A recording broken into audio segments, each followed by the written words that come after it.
क्या आपका भगवान नाम जप नहीं सुन रहे? नाम जप कर रहे हैं फिर भी जीवन में बदलाव नहीं? आपकी साधना रुकी हुई है, क्यों?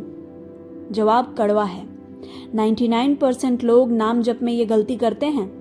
अगर आपकी नाम जप की नाव अटक गई है तो वीडियो को अंत तक ध्यान से सुनिए। राधे राधे। आज के आधुनिक युग की सबसे बड़ी विडंबना यह है कि हम स्वयं को बनाने की होड़ में निरंतर अशांति, असुरक्षा और मानसिक द्वंद्व की अग्नि में जल रहे हैं। तनाव और भय केवल इसलिए हैं क्योंकि हमने अपनी जीवन नौका की पतवार अपने उन हाथों में ले रखी है जो स्वयं डगमगा रहे हैं। समस्त शास्त्रों और रसिक संतों के उपदेशों का परम निचोड़ यही है कि जीवन का असली लाभ स्वयं को मिटाकर अपने अस्तित्व को आराध्य के चरणों में विसर्जित कर देने में है। जब तक मैं सक्रिय है तब तक चिंता बनी रहेगी। जिस दिन आप श्री लाडली लाल के होकर अपने मैं को शून्य कर लेंगे, उसी क्षण से सारा विश्व आपका हो जाएगा। यहाँ रसिकों की वाणी से निकले वे 5 दिव्य सूत्र हैं जो आपके जीवन को एक नई दिशा दे सकते हैं। पहला सूत्र, आप कैसे हैं यह महत्वपूर्ण नहीं, आप किनके हैं यह श्रेष्ठ है। संसार की दृष्टि में हमेशा हमारी योग्यता, गुणों और लोक मर्यादा पर टिकी होती है, लेकिन प्रेम का यह मार्ग अत्यंत क्रांतिकारी है। यहाँ पात्रता की कोई कसौटी नहीं, यहाँ केवल अनन्यता और अपनेपन की ही पुकार है।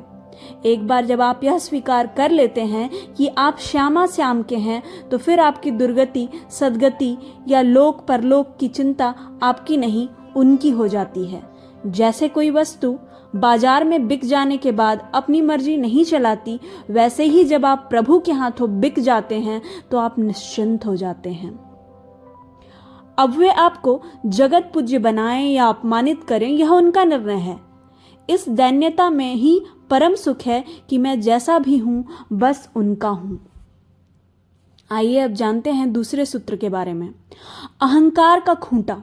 आपकी साधना की नाव आगे क्यों नहीं बढ़ रही? अनेक साधक यह प्रश्न करते हैं कि वर्षों की साधना के बाद भी हृदय में प्रेम का वह रस क्यों नहीं उदित होता। इसका उत्तर कर्तापन के सूक्ष्म अहंकार में छिपा है। इसे एक मार्मिक रूपक से समझिए। यदि एक नाव किनारे पर लगे खूंटे से मजबूती से बंधी हो और आप पूरी रात उसे उत्साह से आगे बढ़ाने में लगे रहें, तो सुबह होने पर भी आप वहीं खड़े मिलेंगे। हमारा अहंकार, यह भाव कि मैं साधना कर रहा हूं, वह खूंटा है जो हमें आगे बढ़ने नहीं देता।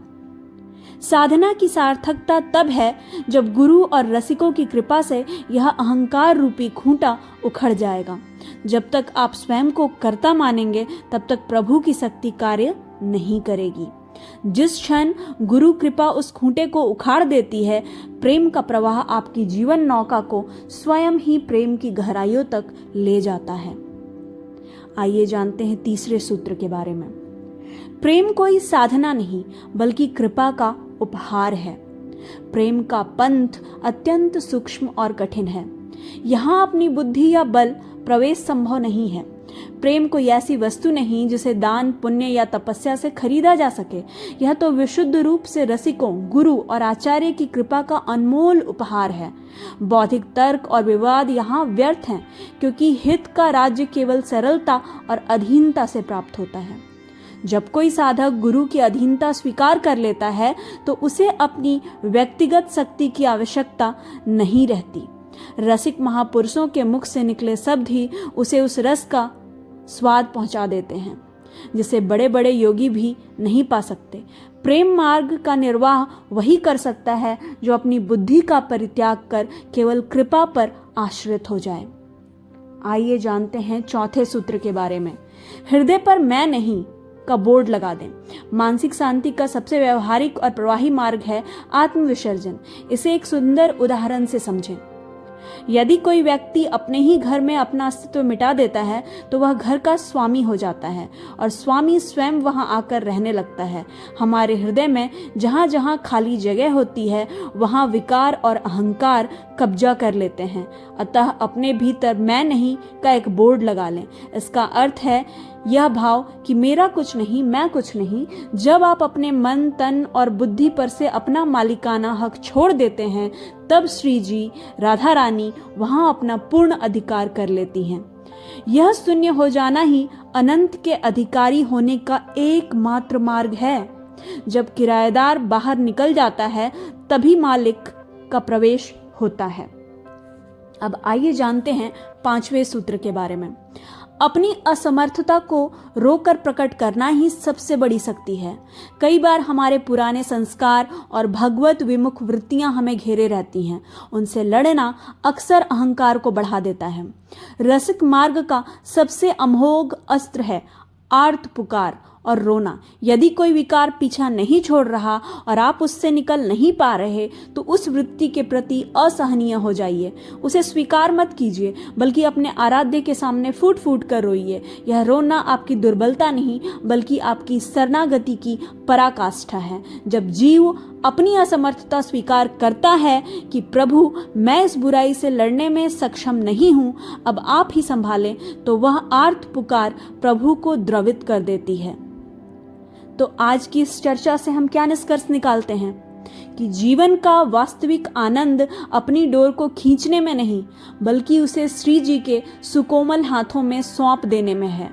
हमारे सारे सिद्धांत और साधना केवल उसी समर्पण के कच्चेपन को दूर करने के लिए हैं। जिस दिन आप अपने अस्तित्व को मिटाकर केवल उनके होकर रह जाएंगे, उस दिन आप देखेंगे कि पूरी सृष्टि में उनके प्यार और दुलार के सिवा और कुछ शेष नहीं है। अपनी बुद्धि और कर्तापन को प्रभु के चरणों में समर्पित कर दीजिए, क्योंकि जहां दैन्यता है वहीं सेवा में प्रवेश संभव है। क्या आप अपने मैं के खूंटे को उखाड़कर उस असीम प्रेम के प्रवाह में बहने के लिए तैयार हैं, जहां केवल कृपा का राज है? अगर हां, तो आप कमेंट में जरूर बताएं। अगर यह बात आपके दिल को छू गई हो तो वीडियो को लाइक करें, कमेंट में लिखें राधे राधे। ऐसी ही आध्यात्मिक मार्गदर्शन के लिए चैनल को सब्सक्राइब करें। इस वीडियो को हर उस व्यक्ति तक जरूर पहुंचाएं जिसे इसकी जरूरत है। राधे राधे।